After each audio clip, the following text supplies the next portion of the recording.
Seguimos con el Forbes Summit Money. Estamos con Emanuel Álvarez Agis. Emanuel, ¿cómo estás? Buenos días. ¿Cómo estás? Gracias por la venir. invitación. Gracias por venir. Con Emanuel vamos a hablar de las perspectivas macroeconómicas de la Argentina en 2022 en un contexto internacional muy complejo y volátil. Alta inflación en Estados Unidos, en Europa, crisis de suministro, cuello de botella en los puertos, guerra en Ucrania que eleva los precios de los commodities, principalmente alimentos y energía, y las propias especificidades de la situación argentina macroeconómica que son muy complejas. Bueno, Emanuel es socio fundador de la consultora P×Q, es licenciado en Economía por la Universidad de Buenos Aires, cursó el máster en Economía en la misma casa de estudios y un posgrado en Opinión Pública y Comunicación Política en Flaxo.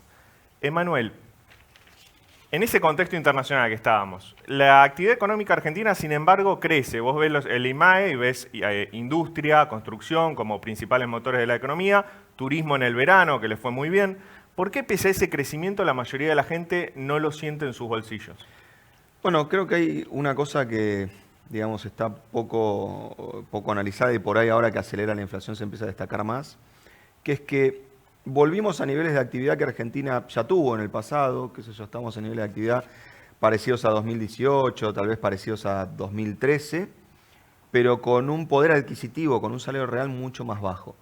Entonces la economía ha recuperado el tamaño de la torta, pero la torta está distribuida de manera distinta, digamos, y sobre todo esa distribución se agudiza cuando vos tenés una aceleración de la inflación en el lugar más sensible de todos, que es en alimentos. Entonces, es raro porque uno macroeconómicamente dice, bueno, volví al punto donde pensé que iba a tardar mucho en llegar. Incluso si uno lo mira en la industria, volvimos a valores superiores de 2018. Ahora, cuando uno mira el indicador básico de calidad de vida, que es el poder adquisitivo del salario, estamos 20 puntos abajo del último pico. Entonces, esa sensación de que el analista dice se está recuperando mucho y muy fuerte, y el hombre de la calle dice no lo siento, es absolutamente real porque tiene este intríngulis que estamos tratando de destrabar y que con inflaciones de estos números que tiene Argentina es muy difícil. ¿Qué inflación prevés en 2022 y cuál es la herramienta de política económica que tiene el gobierno a su alcance para que el poder adquisitivo de los salarios no lo sienta tanto en el corto plazo? Bueno, a ver, Argentina tiene un primer problema que es que viene con lo que se puede denominar una inflación crónica. Inflación crónica quiere decir que vos tenés una inercia que cada vez que la inflación pega un escalón para arriba, por lo que sea, porque devaluaste, porque subiste las tarifas o porque subió el tomate, ese nuevo escalón se te consolida. Déjame hacer un cachito de historia. Veníamos al 25 cuando la cosa andaba bien, 35 cuando andaba mal, entre 2010 y 2015. Después pasamos a 30 cuando anda bien, 45 cuando anda mal y 50 cuando anduvo muy mal entre 2016 y 2019. Tuvimos el paréntesis de la pandemia, pero ahora parece que consolidamos ese 50 que estuvo el último año de Cambiemos. A ese 50 lo golpea un shock muy sensible, alimentos y energía. Entonces ahí el punto es, uno lo que debería intentar hacer, número uno, que el shock no se meta dentro de la inercia. ¿Qué quiere decir? Todos deseamos, por razones económicas, pero sobre todo por razones humanitarias, que la invasión de Rusia a Ucrania sea un evento coyuntural, que termine. Ojalá que termine mañana, pero que termine en 3 meses. Entonces, también uno puede decir, bueno, esos precios van a revertir. Entonces, el punto sería, no nos indexemos todos a un trigo de 400 y a un petróleo de 110, porque por ahí eso baja y la inflación en Argentina sigue de largo. Entonces, el primer punto, que para mí es muy peligroso, no acortar contratos y no pensar que la inflación de marzo o la de abril es la nueva dinámica hasta diciembre. Segundo punto, paliativo, es evidente que hay que ponerle un piso a la caída del salario real y también es evidente que con estas tasas de inflación y con este riesgo de inercia, la paritaria no puede hacer ese trabajo. Entonces, yo soy de los que creen que el gobierno debería calibrar una suma fija que, uno, no tenga el mismo impacto en el costo de las compañías que un aumento de la paritaria, sobre todo porque si hay ese aumento de costo, en contextos de inercia, termina en inflación. Y dos, que hacia adentro, digamos, de los perceptores de ingresos, sea redistributivo. O sea, hoy la persona que gana 60.000 pesos, gasta la mitad de su salario en comida que le está aumentando de precio. y el que gana 300.000 gasta el 20% de su salario en comida. Entonces, habría que calibrar una suma fija que por ahí le mejorara mucho la lógica al de 60.000 y fuera un plus, digamos, para el de 300.000. Yo creo que en estos contextos la paritaria es una herramienta fenomenal que por suerte se ha recuperado en la Argentina, que permite negociaciones de todo tipo, pero me parece que en estos contextos de aceleración de la inflación no es la solución. Ayer el gobierno anunció una suba del 50% de la tarjeta alimentar, que sin embargo, si mirás los números, es muy poquito, 9.000 pesos para que tiene un hijo, por ejemplo. ¿Vos creés que esa medida es para contener la situación social, principalmente en el AMBA, y que no alcanza, que hay que complementarla con esto de una suma fija para los asalariados? Sí, porque creo que vos lo marcabas al principio, ¿no? El comercio deja atrás la pandemia, el turismo dejó atrás la pandemia, digamos, un montón de sectores se empiezan a ver de ampliar capacidad. Entonces, esas cosas que van empezando a pasar y que vos deberías consolidar, si tenés una caída de vuelta en 3 meses de 5 puntos de salario, estamos hablando que en 4 años cayó 20, podemos tener 3 meses donde caiga 5. Eso lo tenés que solucionar rápido, porque si no, ¿sabes lo que pones en riesgo? Pones en riesgo el crecimiento este año. Digamos, este va a ser, antes del shock, iba a ser el primer año desde 2011 que la Argentina iba a crecer 2 años seguidos. Esta aceleración de la inflación pone en riesgo esa recuperación. Y entonces vamos a estar en diciembre discutiendo una paritaria para recuperar lo que perdí en marzo, con empresas que van a decir, no te la puedo pagar porque estoy vendiendo menos que en marzo. Creo que por eso hay que tratar de encontrar un buffer rápido y contundente para el shock, porque si no nos va a meter en otra dinámica de crecimiento. En este contexto de alta inflación y de incertidumbre, donde hace un mes no sabíamos si sigamos al default o no, ¿cómo puede el sector privado planificar inversiones en este contexto económico? Con estómago, como principal, digamos, herramienta de planificación, porque, a ver, y para no ponernos sumamente negativos, la Argentina te da razones para ponerte pesimista, pero hay algunas otras cosas que después de mucho sufrimiento, después de muchos años, hemos logrado solucionar. A mí me parece que hoy el inversor tiene que pensar al revés de como pensaba Keynes. Keynes tenía una frase muy famosa que era, uno discutía en los 30 cómo solucionar la crisis y muchos economistas decían, bueno, pero en el largo plazo, cuando el mercado ajusta, la crisis se va a solucionar. Y Keynes decía, en el largo plazo estamos todos muertos, digamos. Y yo creo que hoy estamos al revés. En el largo plazo estamos todos vivos, porque se fue la pandemia, porque hay vacuna y porque creo que Argentina tiene muy buenas perspectivas para adelante, porque el mundo va a necesitar 2 cosas que Argentina, una le sobra y la otra le va a empezar a sobrar: alimentos y energía.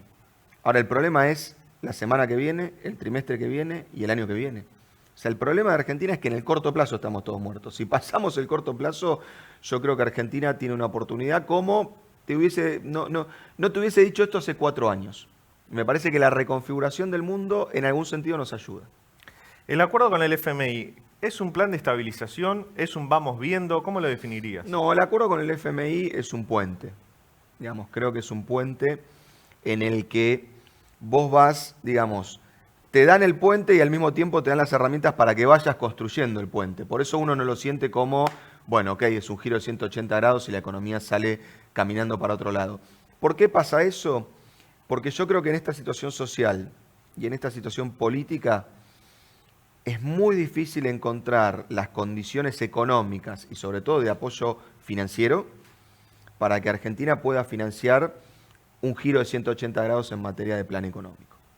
Dado eso, creo que el fondo ha aprendido del gravísimo error que cometió en 2018 y 2019, pensar que Argentina tenía una crisis de confianza en una crisis económica.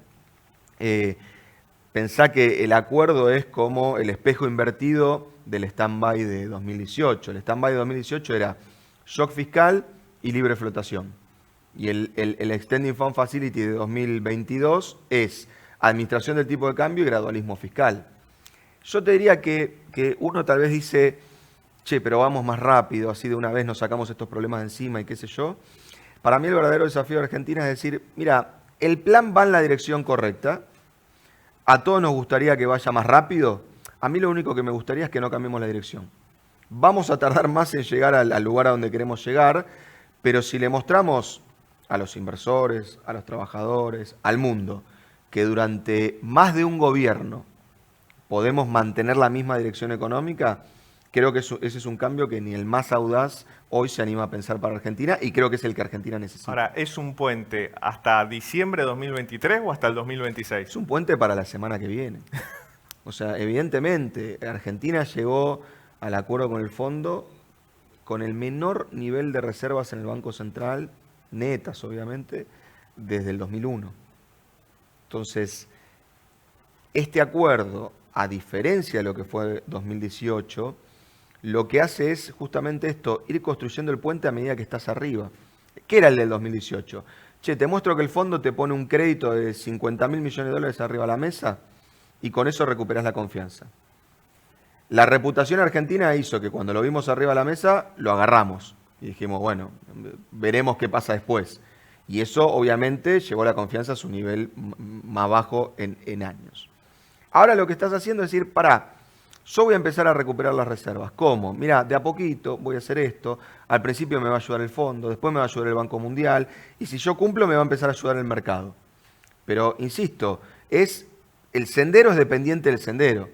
O sea, si cumplís en el primer trimestre, el mercado podrá decir, mirá, bueno, pasaron cosas que no pensaba. Si cumplís el segundo trimestre, donde se pone complicada la cosa de los subsidios, el mercado habrá dicho, che, mirá, un gobierno que no era muy favorable a subir las tarifas, incluso en un contexto internacional desfavorable. Y por ahí, el número de reservas que, viste cómo es el mercado, ¿no? Que tiene la memoria de un perro, digamos. El número de reservas que vos decís ahora, que está en la meta del fondo para fin de año, 6.000 millones de dólares, todo el mundo te dice, no es nada eso. Bueno, Argentina tuvo 1.000 millones de dólares de reservas en marzo, y cuando yo decía, miren que a fin de año pueden ser 6.000, me decían, estás loco, pecás de optimista.